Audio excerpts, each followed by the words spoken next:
Cornish Mutual, farming insurance experts.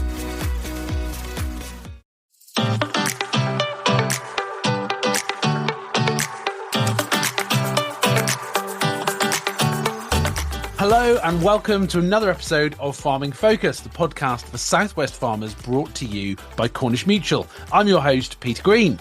Today we're discussing a topic that impacts every farm, biosecurity. Now, Farming Focus listeners are quite broad in experience, so we're going to keep this quite high level today, but hopefully there will be something for everyone. I'm joined by vet Esme Moffett from Synergy Farm Health and Peter Delbridge, who's a sheep farmer from South Molton in Devon and is also on the board of Mole Valley Farmers and chairs the National Sheep Association Board. Esme, welcome to the show. Can you tell us about yourself and your work, please? Hello, Peter. My name's Esme. I'm a vet at Synergy Farm Health. I've been there since 2013. I graduated in 2009 from Glasgow.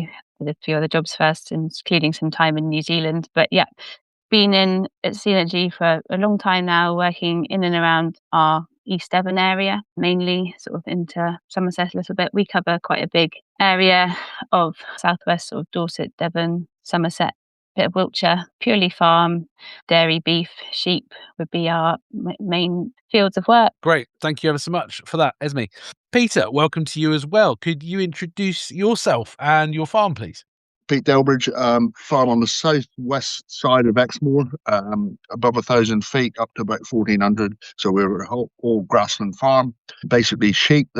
Now we got sold all the cattle out back in 2022 for a variety of reasons, but one of them would possibly be increased TB testing. We were just going to 6 months, and it was just something that at my time in life I wasn't looking forward to. So we are, like I said, above 1,000 feet, so we attract 80-inch rainfall probably a year. So all grassland, which works well with our sheep enterprise. Wonderful. Thank you very much for that. I'm sure we've all got an image now, and what a beautiful part of the world you farm in. So, Esme, we're recording this on the 29th of April, 2026, just for context. But what are the key biosecurity concerns that we should be aware of across the Southwest at the moment?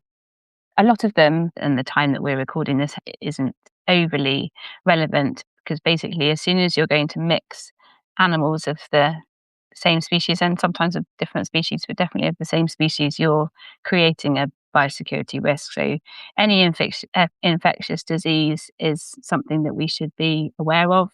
Top ones for me, anywhere in the country, but in the southwest, especially due to our number of animals, would be things in cattle, things like Yonis, the big one Pete's already mentioned, TB. Other ones like BVD, IBR, and then in the sheep, things like scab, sheep scab, wormer resistance, or worms that you maybe haven't got on your farm. One of them in particular, like Homunculus, the sort of blood-sucking worm, and then some of the iceberg diseases of sheep as well. But then the big one on everyone's mind probably in the last couple of years is bluetongue. That's something that we are all aware of, thankfully not seeing an awful lot of, but yeah, definitely all aware of, and hard to control because it's a vector one, so it's a bit out of your control with how you manage that to a certain extent, but there are obviously things that we can still do. So yeah, those would be my top ones. Brilliant. So plenty to go out there. Could you just unpack that last piece when you talked about it being a vector one? What does that mean, please? Bluetongue is spread by the midgie, so that's why it's come across from sort of warmer climates up from Europe into England, and the east of England has probably seen the biggest impact just because of its close association with mainland Europe. But obviously we can't really control where those vectors go, and especially when you add in things like wind, and weather into that. Potentially a bit later on we'll talk about things like boundaries, but obviously vectors don't necessarily follow the boundaries of the fence line or whatever. So yeah, it just provides another challenge, I think. So really interesting to hear you talk about that being a sort of a different sort of challenge. I guess that brings me on to my next question. If a farmer could introduce or check 3 biosecurity measures on their farm, what would you be recommending that they are, Esme? The top one is going to be boundaries. Are you secure? Can there be nose-to-nose contact with other animals from other premises? on different, in different managements. That can take the form of rivers, thick hedges, double fencing, main roads, big physical boundaries like that. That would be a really main one for me. The other one would be your buying in procedure, which kind of comes down to your farming management and the type of farm that you have and what it relies on, whether you need to buy in or not. So yeah, buying in procedure is something that people can really have a think about and focus on. And then sort of, I guess you could kind of group these all together really, but things like testing, quarantine, vaccines, that's sort of the flip side of that, saying, okay, well, if I'm at risk, how can I prevent it? If it comes onto the farm, how can I prevent illness and disease? Balancing it with that. But yeah, quarantine and testing on arrival to know what you're then dealing with would also be another check. Okay, so get clarity. Don't be in the dark. Don't guess. Don't blanket treat, but just really try and understand exactly whether there are issues and if there are, what they are. Brilliant. That's really helpful. Pete, I saw you smiling there. I think I might know why that might be, and perhaps that's maybe to do with context. But what are your reflections on what you've heard there from Esme? Well, it's very much as I'd written down before the podcast, actually. But I put down improve fencing and encourage your neighbours to do the same, which is a tricky one because at the end of the day, is securing your boundaries. So we've got certain sheep around here that can jump cattle grids and do all sorts of things. So it comes with a. You've got to be realistic about it. Special pen for that sort of sheep, I would imagine. Long way from here. Yeah. No, all my farming life, we've tried to wear as much as possible. We be a closed flock, so we breed our own replacements.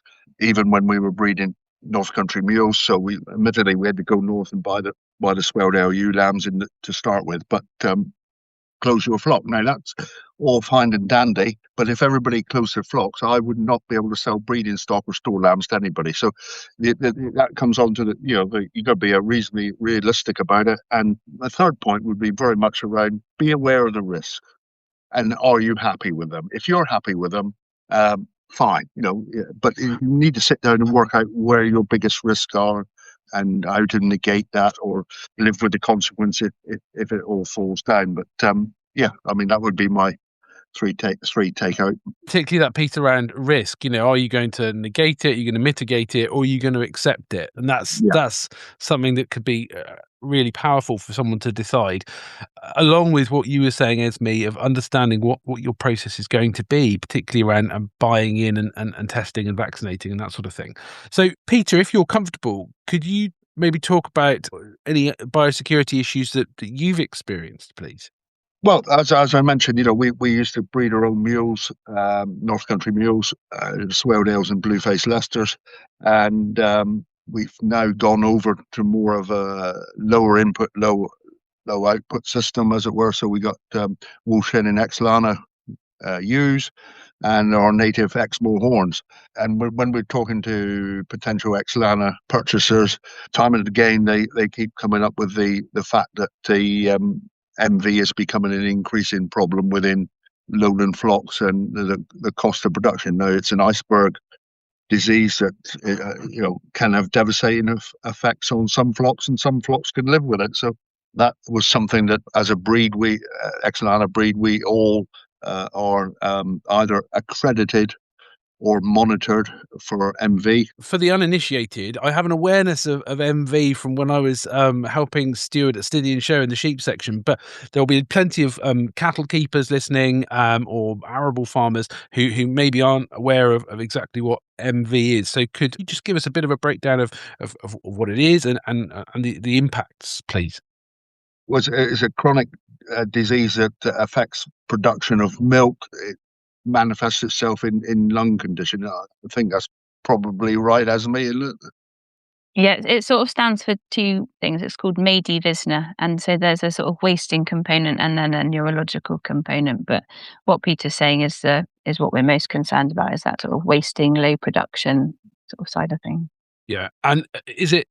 Forgive me, I'm going to use a cattle analogy. Is it a little like yoni? So it's you wouldn't necessarily see it, but then you see the impact of it. It can be quite clear in some cases and less in others.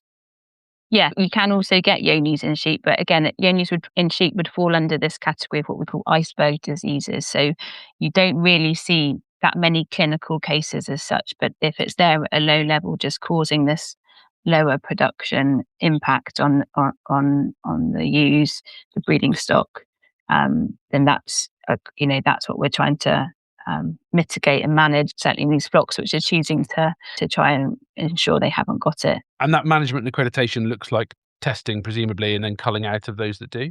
Yes, it would be. I mean, the monitor, we test 60 animals, and the Exlana ewes are monitored, so we're fulfilling our role as part of the Exlana breeding program.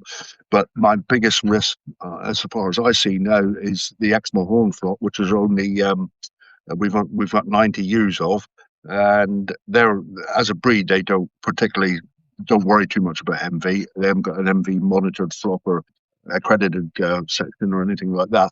But I think that's probably my biggest risk. And so, as part of the animal health and pathway, we're going to test. We can get paid to test 60 animals. I'm going to test 30 out of the extra 30 out of my own pocket, and then I will know that all of them are hopefully come back negative. But if there is a problem, we tell them, and then they can all run as one, as opposed at the moment we've got them both separate. So correct me if I'm wrong, Peter, but what it sounds like is you're saying that for you, that extra investment in testing to understand the health status is definitely an investment worth making. You feel you will get a benefit in production from making sure that your flock or herd, if it were in cattle, were of a certain health standard. Yeah, well, that's my biggest potential risk, and which could upset the breeding program of my Exlana. So that's where I see putting the effort in is the next most important thing. Great, and Esme, does that echo what you see and hear on farms around the southwest? Yeah, absolutely. The accreditation schemes, especially, are there for sort of twofold, aren't they?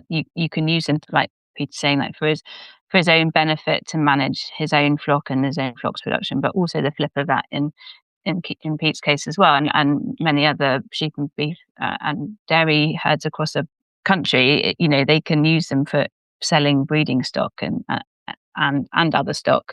It's a bit of a badge that lets people know that you're taking sort of infectious disease control seriously, and there's different levels to it, but it just that is really useful whether you're managing your own animals or buying and selling. And talking about buying and selling there, where do most disease introductions actually come from? Is it bought in stock? Is it visitors to the farm? Is it neighbouring stock, wildlife, or is it a combination? Boringly, it's probably a combination, but that there will be things that are higher up the list, and a lot of that again depends on who you are and where you are, how you're farming. We go back to boundaries. I've seen disease introductions in the last few years, or I'm sure it's come through rivers and shared drinking sources. Shared drinking sources, which is something that we try and sort of manage and mitigate the use of rivers for drinking from. It's something that Pete will experience, and those are really pertinent to the southwest, as we've got two big areas of moorland, so a lot of common grazing, shared ground.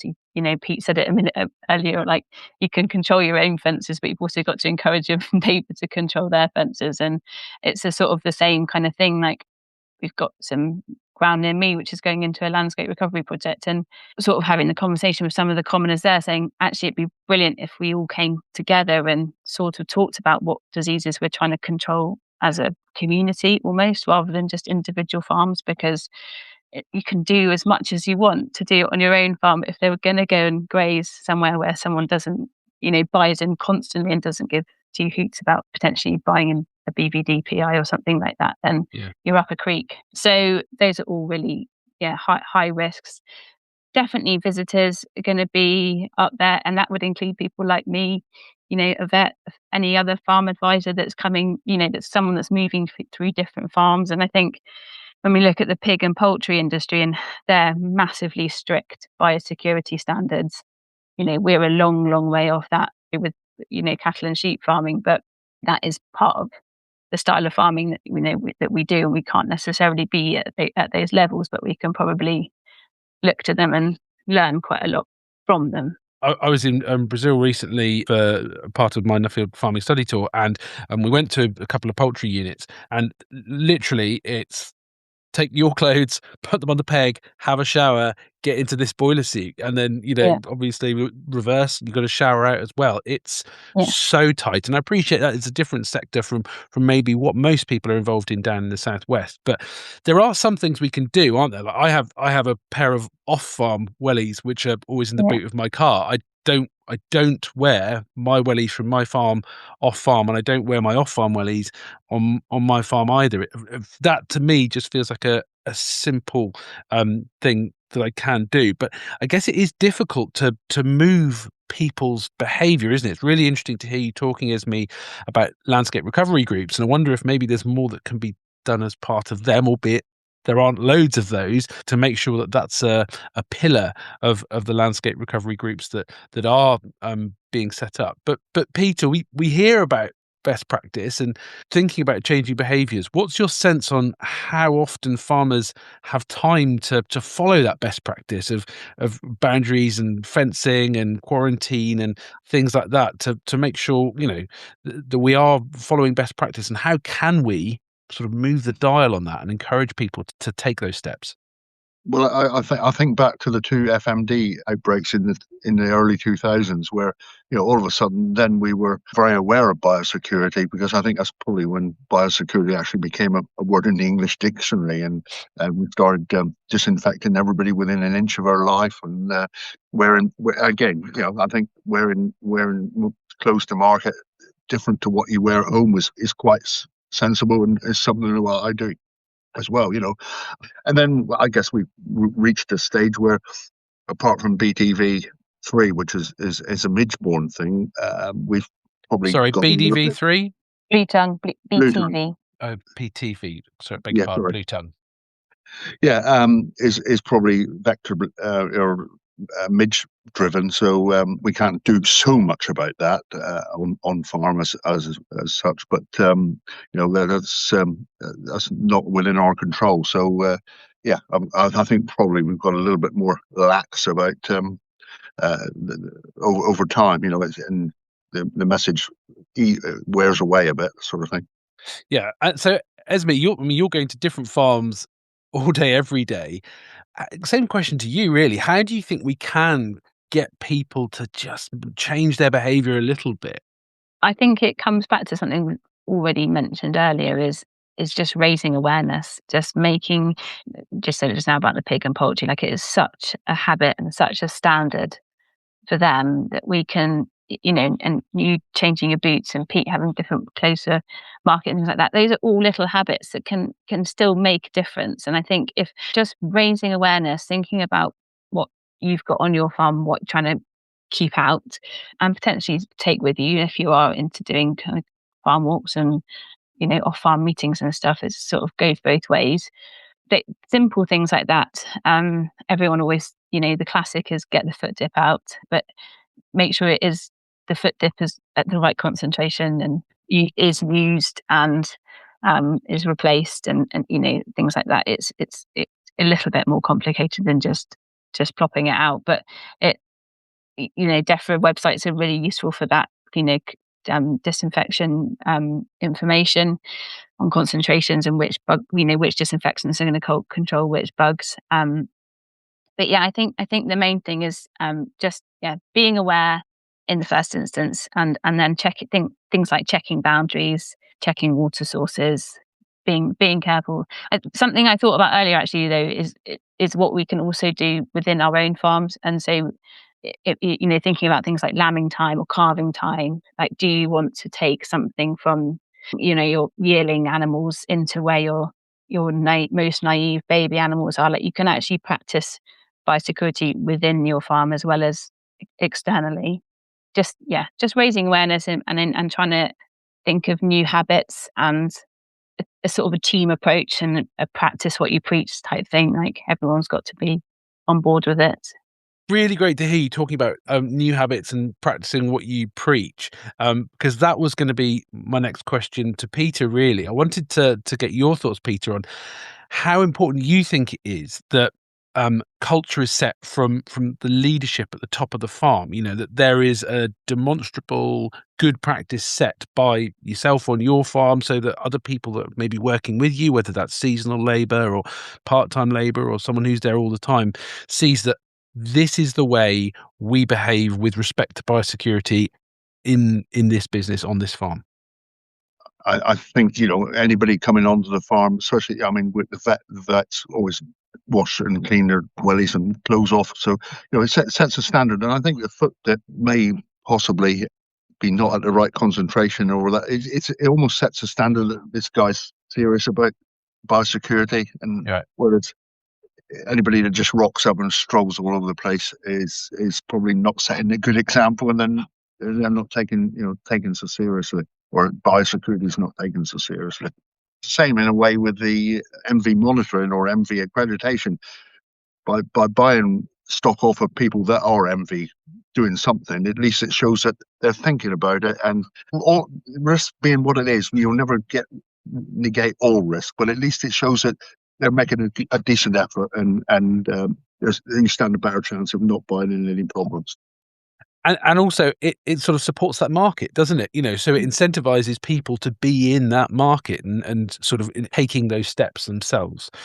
So we're coming towards the end of today's show, but just before we come to the final question, Esme, I just wanted to ask you, does our climate here in the southwest, we heard Peter talk about getting 80 inches sometimes of rain up on the slopes of Exmoor, which sounds just I can't believe you're you're not underwater.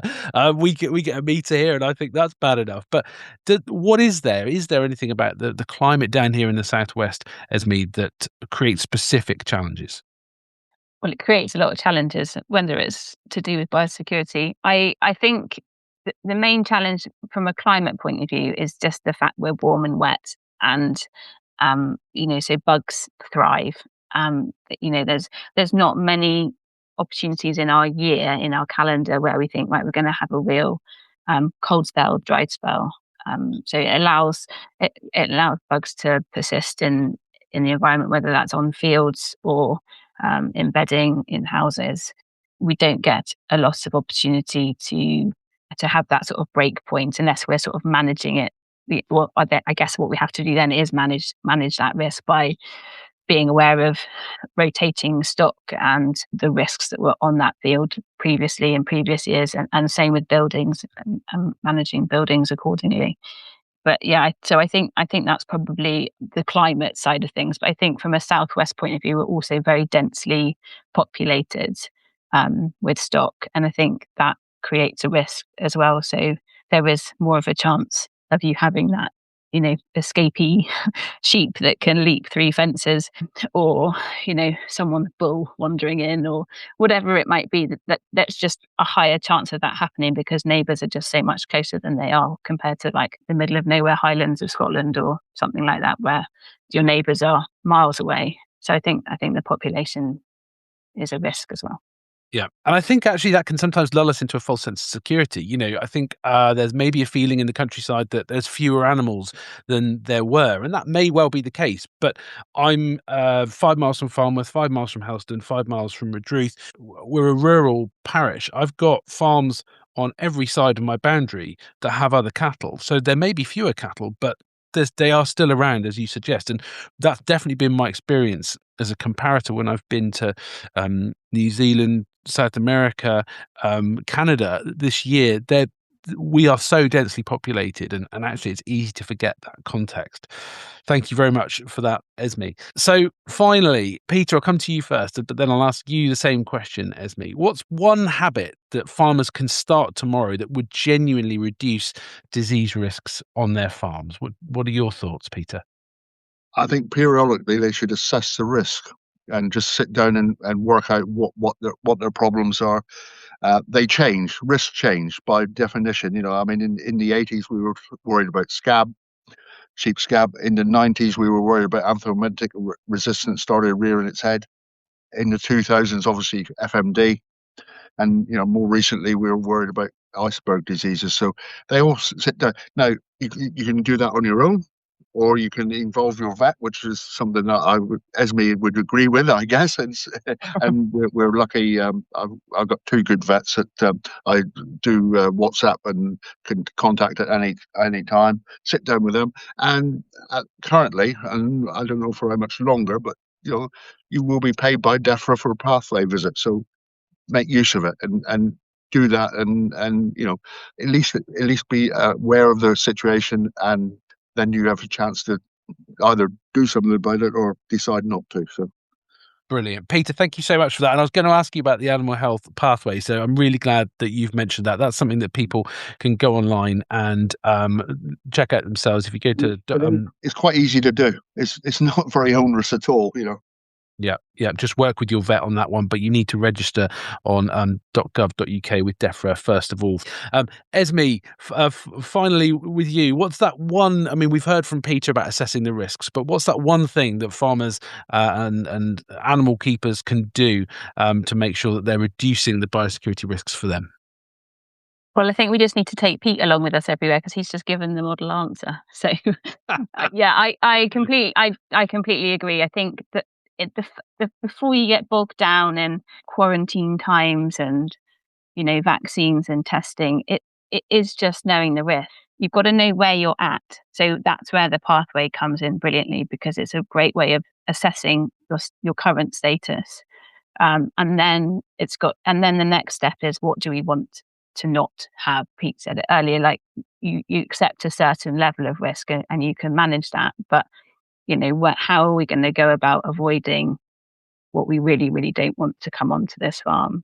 And obviously vets would be more than happy to be involved in those conversations and working with you on how you go about that, what diseases we want to be avoiding and how we go about avoiding those. So risk awareness and using that funding out there. The pathway funding is brilliant, and I would put that at the top. There is a lot of money there to be had, and you can use it, to your advantage. But there is often free testing around through drug companies and stuff as well. So there's often several options as to how to approach it. But work with your vet. Brilliant. Thank you so much. That's really great advice from both of you. And it's been fantastic to have you both on for today's conversation. Cornish Mutual, farming insurance experts. It's time for this week's Showstoppers, and it's really difficult to keep it to just 3. We've had a great conversation. So we talked a little bit about the importance of testing livestock and understanding what their status is with respect to various diseases. And for a lot of farms, vaccination will be a big part of how they manage the risk of biosecurity. But what we talked about a lot was risk itself and risk checking. Pete spoke about the need to make sure that we are recording risk and that it's an intentional process that we go through, where we sit down and take the time to really think about our system, our farm, and what risks exist. And he also spoke about the need to come back and repeat that process regularly, because risks change. And that was something which I found really important. When we've identified those risks, we then need to decide whether we're going to accept them or mitigate them. And really, this is the key, mitigating the risks that face our business. We talked a lot, Esme mentioned at length, about the need to make sure that we have good boundaries to keep groups of animals separate. And she talked as well about the need to perhaps consider how we treat different groups on our own farms differently because of their relative naivety to diseases. But also, we need to have good processes around buying in, around having different clothes for market, around having off-farm welly boots. These small habits are more likely to last than making massive changes that we're looking to move the dial on quite quickly. The big thing, though, for me, is that we need to be leading from the top. This starts with the person who is running the business.